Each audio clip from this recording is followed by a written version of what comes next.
Hi, Waypoint family. Welcome to this week's edition of Marks of Maturity.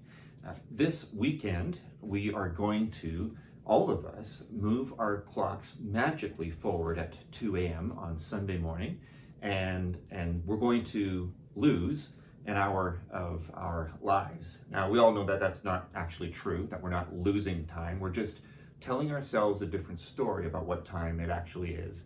And I know that I don't look forward to the spring ahead weekend, but we're all grateful to have, I guess, the daylight lasting longer into our days as we move forward from there. It prompted me, though, to think about time.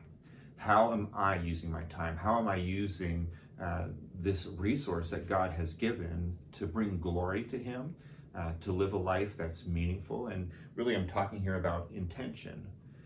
How am I using my time with intention? What's going to be the story that's told as a result of my life? In 2 Corinthians chapter 5, starting at verse 7 and reading through verse 10, it says this: "For we live by faith, not by sight. We are confident, I say, and would prefer to be away from the body and at home with the Lord. So we make it our goal to please Him, whether we are at home in the body or away from it.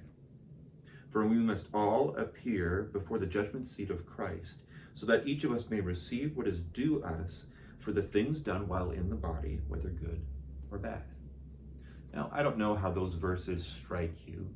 Perhaps there's a little bit of angst or a little bit of fear that comes up with them when you think about judgment, thinking about all the different things you've done while in this life, while in your body. And sometimes we think about all the shameful things we've done, all the sinful things we've done. And there's an element of that that should call us to reflection and to restraint when it comes to sin. We ought not to do that. But more than that, are we living our lives on purpose? Are we living our lives in such a way that there's a direction to them, that we're being obedient to the call that God has on our lives? That's the kind of accounting I believe that Paul is really getting at here. How are you living your life for the Lord? What's the story arc that encompasses your life? But it's not just about time and intention. It's about living at peace with God. Just a couple of verses before the ones I read to you is verse 5, which says this: "Now the one who has fashioned us for this very purpose is God, who has given us the Spirit as a deposit, guaranteeing what is to come." I want you to know that gives me a ton of peace.